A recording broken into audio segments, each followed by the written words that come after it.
Alright, hello everyone, this is pin-up-rdj, and for making over 1,000 followers and fans, I've decided to make a tutorial on how to create the Robert Downey Jr. pin-ups.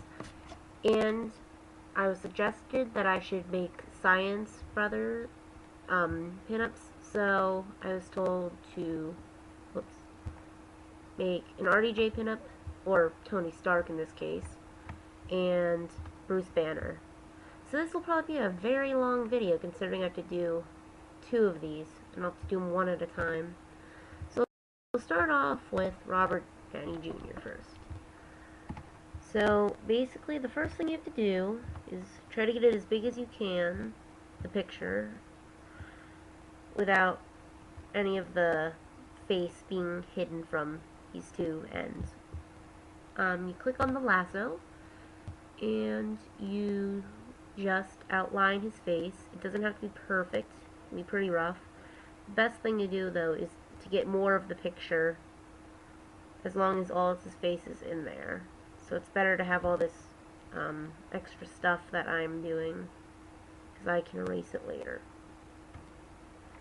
Then you right click, edit, click copy, and you'll never need to use that picture again, so you'll be done.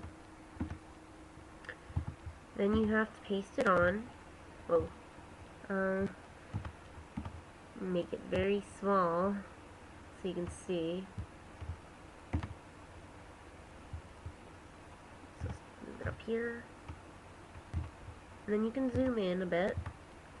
That's too small. Bigger the better, as long as you can see everything still. Now you're going to want to rotate face like this so it matches up with hers. The best thing to do on fitting the face is make it really small. Click scale. You have to do everything in small steps like this because it's just easier. It's always best to do things in small steps, so if you make a mistake, you can just get rid of that mistake instead of everything you did. So that should be about good, or about, yeah, good, whatever. And then you click new layer, and then in order to erase part of his face that you don't want, go into right click and click add layer mask, and make sure it's on white, full opacity, and click add. Now this is going to be kind of blurry because it's a small picture. That's alright, because it won't look like this far away. Now what I like to do is I like to lower the opacity so you can still see her face underneath, but you see the shadow of his face. That way you can tell where his face is, or where his face is. And then you click the paintbrush, and you can have it on fuzzy, which I'll be using these, but right now I'm going to have it on a solid circle. And wherever her hair is, you want to erase his face. Alright. Now to get rid of like the dark line here, which was his hair, I can erase that later. Well, let's just get rid of all of that. And then just do some of this. You'll be able to blend what's all of this in later. Alright. Now you pass it back and you're going to click new layer. Now you notice that you just lost that box, so you're going to want to click on the highlighting box. And just for this part, just make it big, just big enough for his face. You don't want it all, you don't want a big thing because we're going to be changing his skin color, and you'll be able to see that you'll be able to, it's gonna dye, or it's gonna change the color of everything in this box, so the less you have, the less you'll have to erase. Now, let's go back to this layer, the pasted layer, lower the opacity, and click this thing right here. By the way, I'm using GIMP, so if you aren't using GIMP, this probably would be a very good tutorial for you.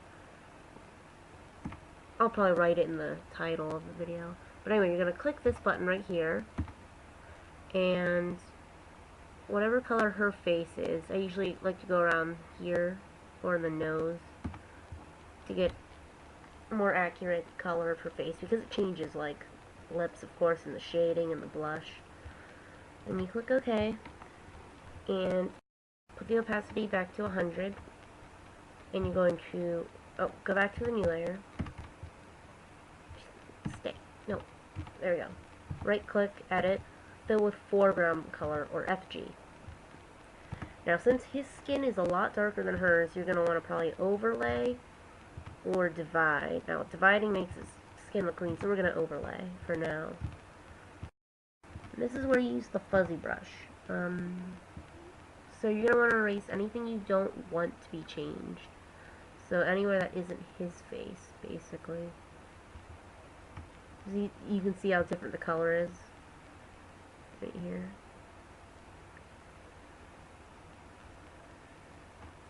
I really hope this is recording, because I'm not really good with recording technology. We'll see. Alright. Now, clearly his skin still isn't light enough, so this will probably take a couple times. You're going to want to just repeat the process, click new layer, fill with foreground.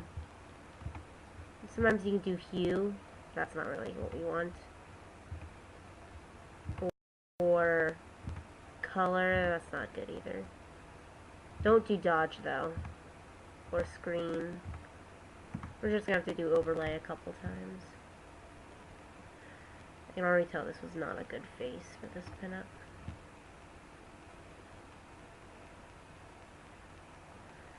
Sometimes the face is like really easy and it only takes me one layer of coloring to get it right.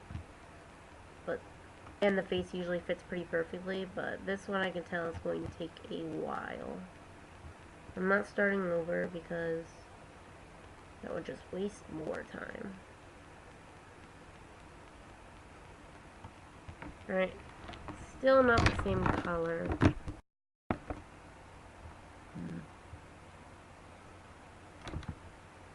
There. What I'm going to do is I'm going to make it more green. Fill. Let's see if this works. I'm just trying something out. Dividing usually makes it a lot brighter.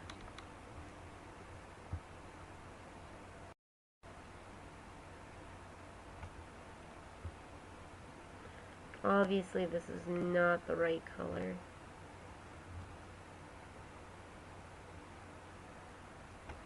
So we can try to lower the opacity.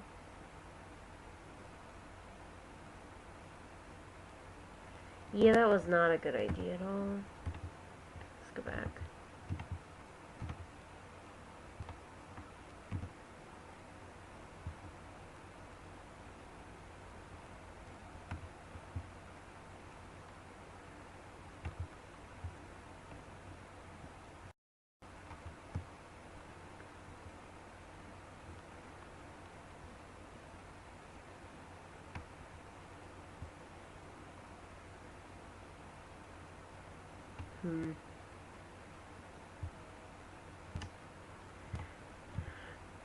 Really? How am I gonna make that pink? Maybe if I change the hue of it. Oh my god, that helps so much. Let's go back. Yeah, okay.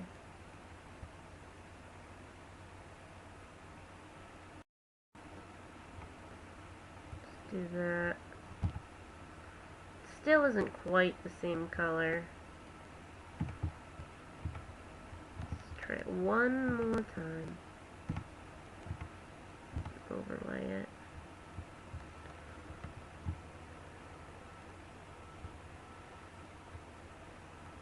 Oh wait.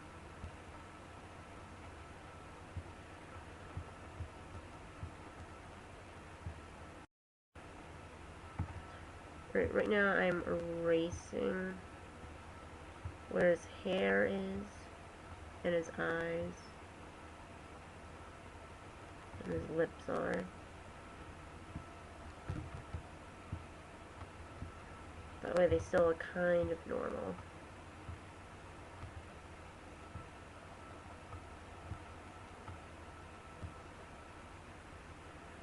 His features are a bit more defined.